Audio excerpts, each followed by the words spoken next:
We could go on doing that ad nauseum, copying keyframes and then dragging our feet and torso forward, but that would be a pretty boring way of getting a lot of footsteps.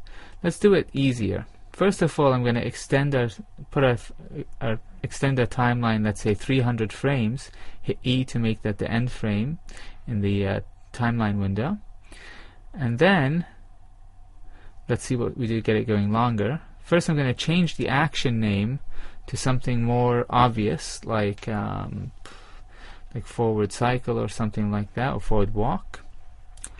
And now we're done with the action editor right now. We're going to switch to another view, and that is the NLA editor, which stands for nonlinear animation. And if you're familiar with dope sheets, then it's maybe a little closer to a dope sheet, mixed in with the functionality of a video editor, but working on animation instead of working on video. So we're going to transform our forward walk cycle into a clip, or in Blender terms, into a strip. And so since we have the armature selected here, so we can just hover our mouse over here in the NLA and type Alt-C and click on forward walk to NLA strip. So there you go, Alt-C, forward walk to NLA strip. And now we have a strip in the NLA, which is already selected and highlighted. We'll change the timing of the action to NLA mode by clicking on that little picture next to the name of the armature. And now it's showing the NLA icon, showing us that it's showing us the NLA timing, which currently is the same as the original action timing because we haven't changed anything yet. So now we have the strip. Now we could move it around and scale it and do things like that to make the walk slower and faster, or take longer. But if we hit the N key, we can find all sorts of interesting properties for it. It's a transform property similar to the one you find in a 3D view, only it applies to the NLA strip itself. You can see the start and end for the strip and for the action, and they're locked together automatically right now. But you also have a lot of nice things like a repeat number for how many times the thing cycles forward. So let's make 10 steps, for instance,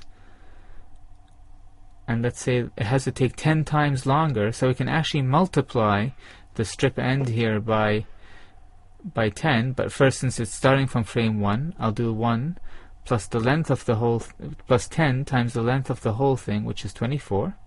And so now it's 241 frames instead of 25 frames. You could have done it just by scaling in the NLA itself, but it wouldn't have been precise. So now if you play it, he's moving forward really slowly, which is awesome. Man Candy on the moon. I really like that, actually. But we really don't want that. We want him to walk at the same speed, more or less. So let's click on this little repeat button and have him repeat the action 10 times. And you'll see that you have 10 little segments here, and the motion speed is back to normal. But look what happens when we go over that limit there. Over each division, something bad is going to happen. And he basically just jumps back to the first frame in the action because Blender doesn't really know that we want him to move forward. It doesn't have information about forward and character and such things. So let's have a look at one of these special bones that we kept on moving around, the torso or the feet, that were getting offset forward each time we copied the action.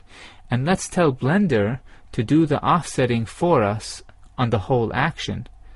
So if you look at the transform properties over there, you can see the name of the bone is torso, and you can see that it's getting offset by about 2 or 4 rather every time the action moves.